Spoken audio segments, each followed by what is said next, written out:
저는 60대의 나이가 된 맏며느리입니다. 저희 애아빠는 3남매 중 제일 첫째 아들입니다. 저는 키가 작아 처음 시집 올 때부터 시부모님 마음에 쏙 드는 며느리는 아니었죠.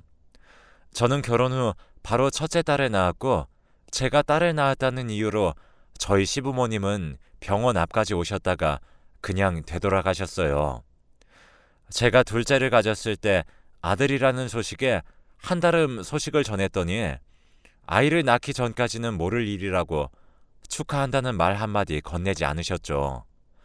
출산 후 남편에게 아들이 맞느냐고 물어보신 뒤 그제서야 병실에 올라오셨습니다. 그렇게도 아들 아들 외치시던 분이셨습니다. 항상 형제 자매는 돈독해야 한다며 며느리들은 모진 일을 시켜도 아들 딸에게는 헌신적인 부모님이셨죠. 그랬던 시부모님께서 저에게 둘째, 즉 저에겐 도련님이죠. 도련님의 혼사 자리를 알아봐 달라고 하셨습니다. 저는 그 당시 둘째를 출산하고 찐 살이 많아 다이어트를 하기 위해 동네에서 운동을 하고 있었습니다. 그 운동을 하던 곳에서 만난 차만 아가씨가 하나 있었는데, 그 아가씨가 아주 조신하고 예뻐서 도련님의 반려자로 괜찮겠다 싶었습니다.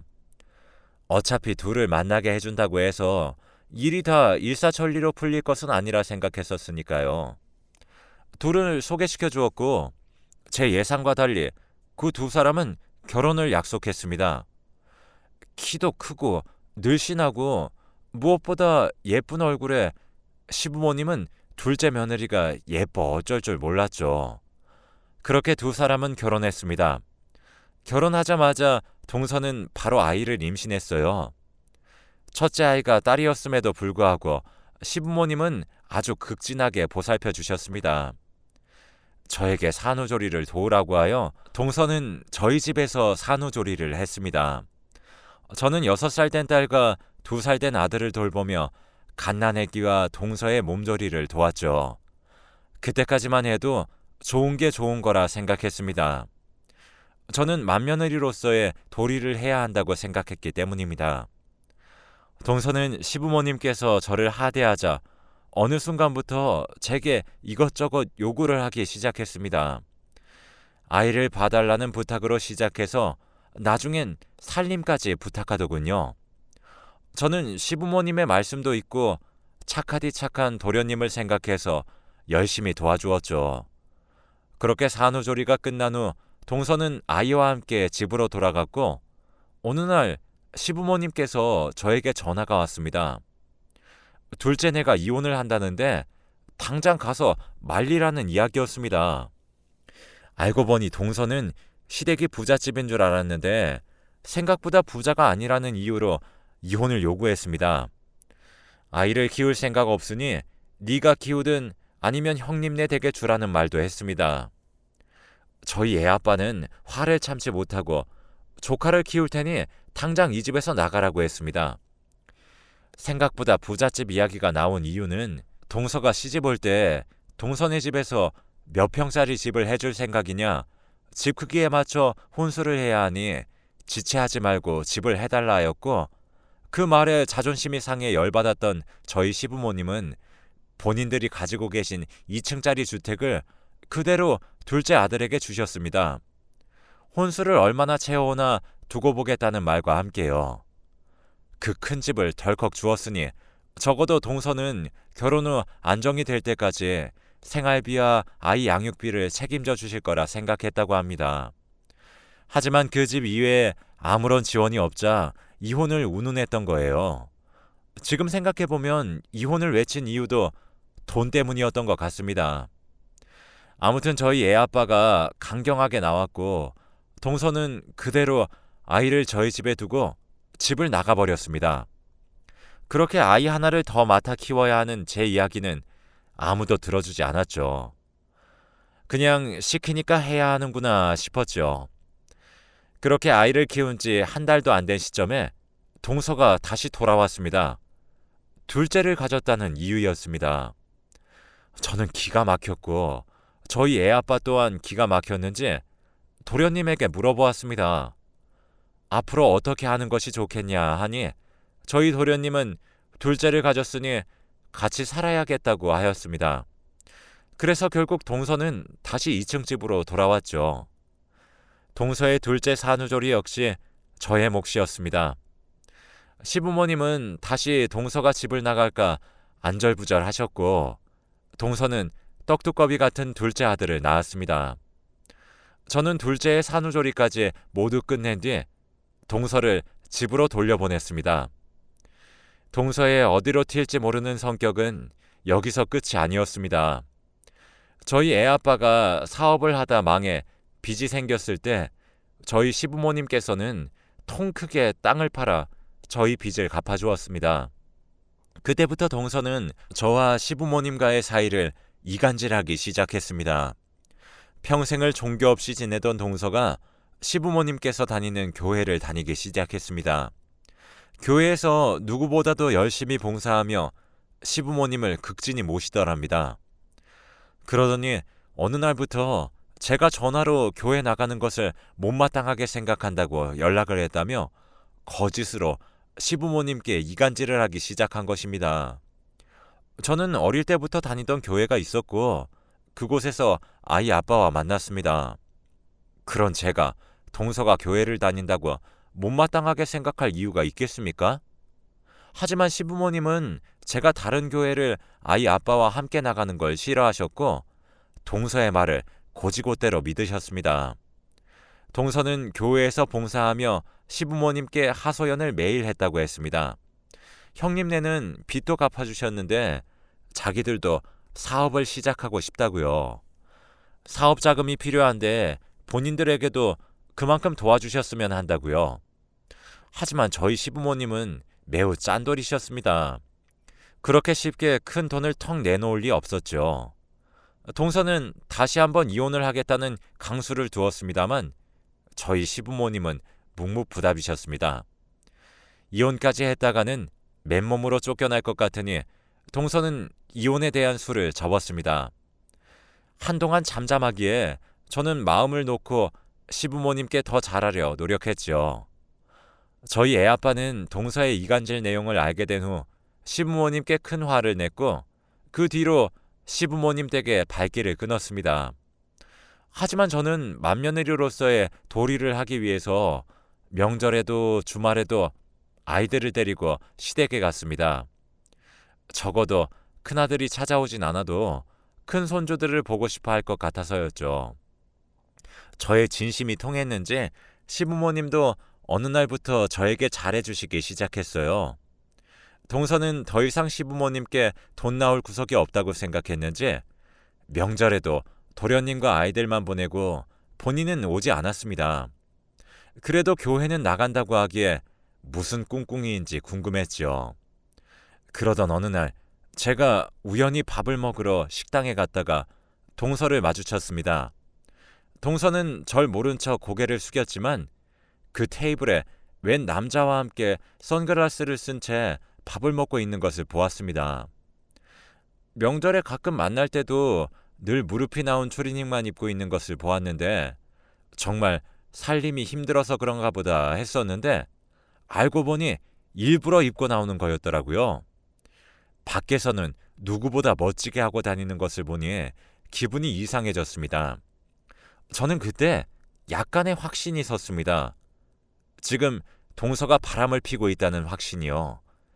그 뒤로 동서가 절 알게 모르게 피하고 다니는 것도 알아챘습니다. 저희 시어머니께서 교회 권사가 되셨고 기념하는 자리에 초대받아 갔는데 그 교회 성가대 자리에 같이 밥을 먹었던 내연남으로 추정되는 사람이 있더군요. 교회에서 만난 사람이라 교회는 빠지지 않고 가는구나 했습니다. 어찌나 가증스럽던지 원래도 정이 없었지만 더욱 정이 떨어지더군요. 어떻게 시부모님이 다니는 교회에서 불륜을 저지를 수 있습니까? 동서는 그 뒤에도 살살 제 눈치를 보았지만 저는 과감하게 불륜 사실을 터뜨릴 자신이 없었습니다. 당장 도련님은 어쩌고 뒷목 잡으실 시부모님은 어쩝니까? 게다가 그 두 사람을 소개시켜준 사람이 다름 아닌 저였기 때문에 평소에도 항상 마지막은 제 탓으로 돌아왔습니다. 차라리 도련님이 알아채고 강수를 두는 게 낫겠다 싶어서 저는 입을 꾹 다물었죠. 그게 화근이었는지 몰라도 제가 입을 다물 걸 알고 다시 저를 긁더라고요. 몇 년이 그렇게 지난 후 저희 시부모님께서 가지고 있던 땅을 전부 팔아 자식들에게 나눠주시겠다고 했습니다. 시부모님도 가진 거 다 정리하고 노후를 즐기며 살고 싶다 하셨거든요. 저희는 주시는 대로 받겠다고 했습니다. 시부모님은 가족들을 불러 모으고 큰아들네는 그동안 자식의 도리를 다했고 힘든 일, 어려운 일 있을 때마다 마다하지 않고 우리를 도왔다며 저희에게 재산의 50%를, 둘째네에게는 30%를, 막내에게는 20%를 주시겠다고 했습니다. 저희 막내 시누이는 20%라도 감사하다며 큰언니가 고생하셨으니 절반을 가져가는 것이 합당한 대우 같다고 하셨고, 도련님은 어차피 33.3%나 30%나 그게 그거니 군소리 없이 받겠다고 하셨어요.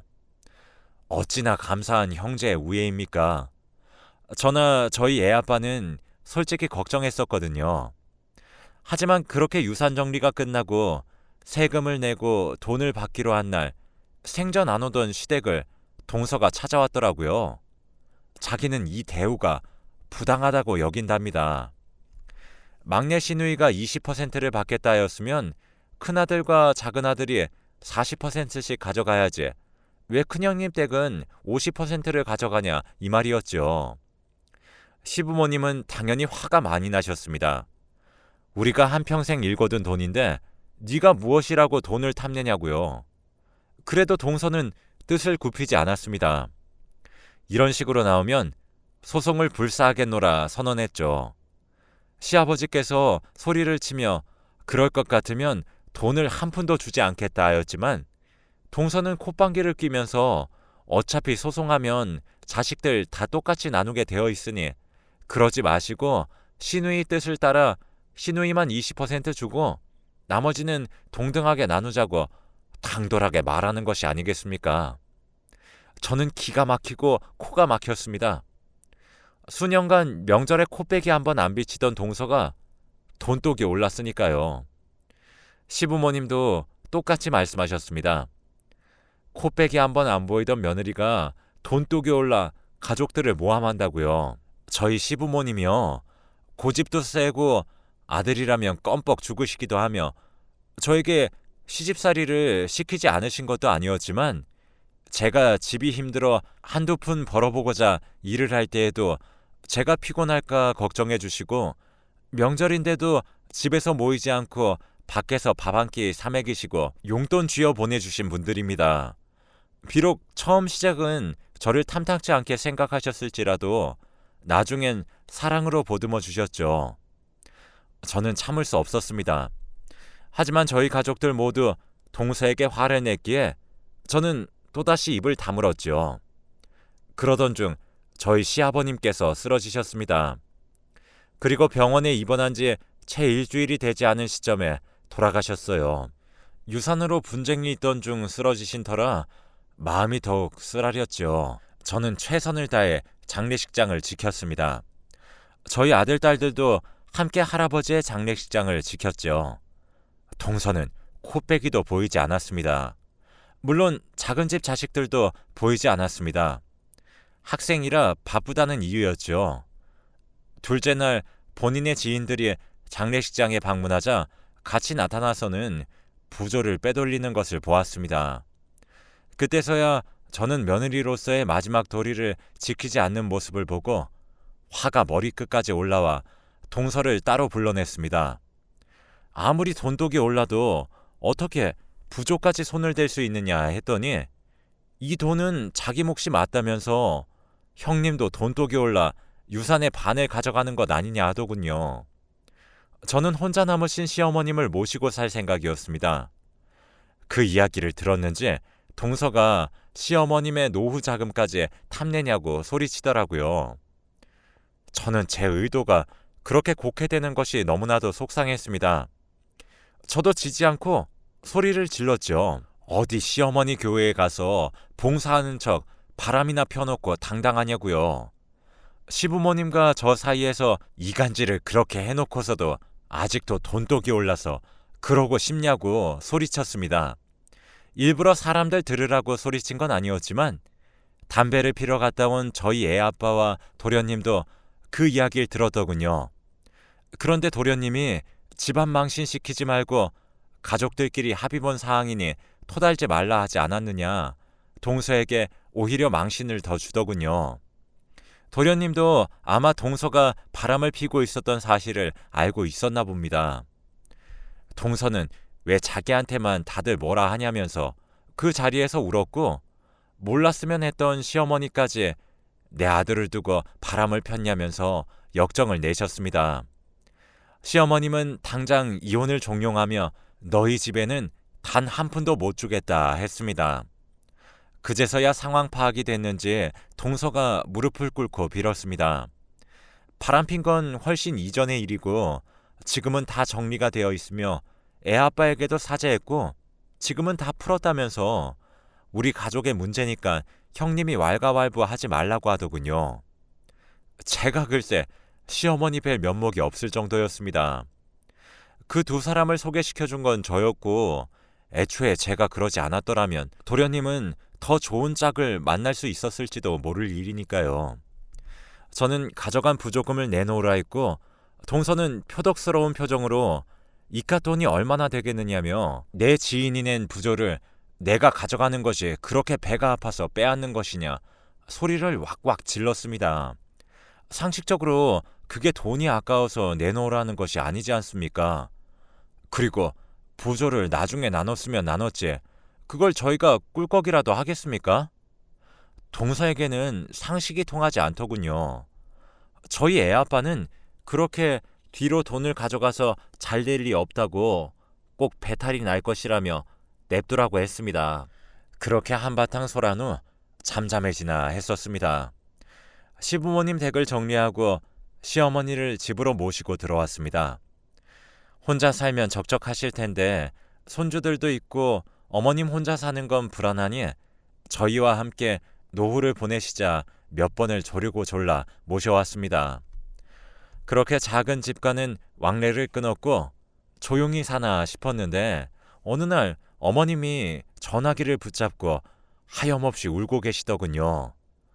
무슨 일이 있느냐 물었더니 둘째 며느리에게 전화가 왔는데 둘째가 암에 걸려 치료를 받아야 한다고요. 신도 무심하시지. 선하게 살았던 도련님이 암이라니 가슴이 아팠습니다. 항암 치료를 해야 해서 급하게 입원했으니 도련님께는 연락 말아달라고 어머님 속상하실까봐 말씀드리지 말라 했다면서 동서가 어머님께만 몰래 말씀드리니 알고 계시라고 전화가 왔다고 했습니다. 입원비며 치료비가 감당이 안 될 수준이니 돈 좀 보태달라고 하면서요. 도련님이 말하지 말고 손도 벌리지 말라고 했지만 액수가 너무 커서 힘들어서 이렇게 연락드린 거니까 모른 척 해달라고 하면서 말입니다. 저희 애아빠는 미리 받아간 유산은 어쩌고 돈을 달라고 하느냐 했지만 지금 아범이 많이 스트레스를 받았으니 연락은 말아달라며 1차 항암 끝나고 호전이 보이면 다시 연락드릴 테니 앞으로 연락은 저를 통해 해달라고 동서가 그랬습니다. 암이라는데 주위에서 난리를 치면 더 아플까봐 저희는 동서를 통해 연락했습니다. 1차 치료가 끝나고 2차, 3차가 될 동안 어머님은 집 정리하신 금액을 수시로 치료와 입원비에 보태라며 돈을 보냈고 저희도 돈을 좀 보내서 보태야 하는 건 아니냐 걱정했습니다. 아무래도 안 되겠다며 동생이 입원해 있는 병원에 과일 바구니라도 사서 가봐야겠다 하더군요. 동서는 머리도 다 빠졌고 살도 심하게 내린 남편이 극도로 예민해서 누가 찾아오기만 해도 소리를 지른다며 제발 심신의 안정을 위해 참아달라고 했지만 애아빠는 이러다 어떻게 될지도 모르니 몰래 가서 얼굴이라도 슬쩍 보고 와야겠다고 고집을 꺾지 않았고 둘째네들 모르게 혼자 병원으로 찾아갔습니다. 오전에 동생을 만나러 병원에 갔던 남편은 밤늦게 술이 떡이 되어 돌아왔습니다. 저와 어머님은 걱정이 되어 도련님의 상태가 많이 좋지 않은가 싶어 차마 아무 말도 하지 못하고 발만 동동 굴렀죠. 다음날 콩나물 해장국을 끓여주었더니 해장을 시원하게 하고선 저와 어머님께 할 말이 있다며 불렀습니다. 애아빠의 입에서 나오는 말은 충격적이었습니다. 도련님은 암 환자가 아니며 병원에 입원을 한 적도 없었다는 말입니다. 유산 그 조금을 덜 받은 게 억울해서 도련님이 암에 걸렸다고 거짓말을 치고 그 돈을 받아 동서가 유흥에 썼던 것이었습니다. 전날 오전 병원으로 찾아간 남편이 아무리 찾아도 동생을 찾을 수 없어 원무실에 가 동생 이름 석자를 대었더니 그런 환자는 없다고 했답니다. 이를 수상하게 여긴 남편이 동생에게 연락을 했는데 연락을 받지 않아 동생의 회사에 전화를 걸어 물어보았고 도련님 핸드폰이 고장이 나서 전화가 먹통이라며 시간이 없어 수리도 못했다고 하더군요. 그런데 또 문자는 가능해서 그냥 쓰고 있다고 했답니다. 그래서 남편은 네가 암이라 그래서 병원에 왔더니 네가 없더라? 어디서 뭐하냐? 라고 했는데 도련님이 그게 무슨 소리냐면서 펄쩍 뛰더랍니다. 자기가 왜 암이냐고요? 네 마누라가 너 암이라던데 무슨 소리야? 4차 항암까지 일주일 남았다던데? 하고 물었더니 도련님이 할 말을 잃었는지 만나서 이야기하자고 하고 그렇게 둘이 코가 삐뚤어지도록 술을 마셨던 것이었습니다. 그 일로 시어머니는 도련님 댁에 바로 찾아갔고 동서의 머리채를 쥐어 뜯었습니다. 저는 말리는 척하면서 제대로 말리진 않았습니다. 아들의 생명을 가지고 그런 거짓말을 치다니 얼마나 괘씸합니까?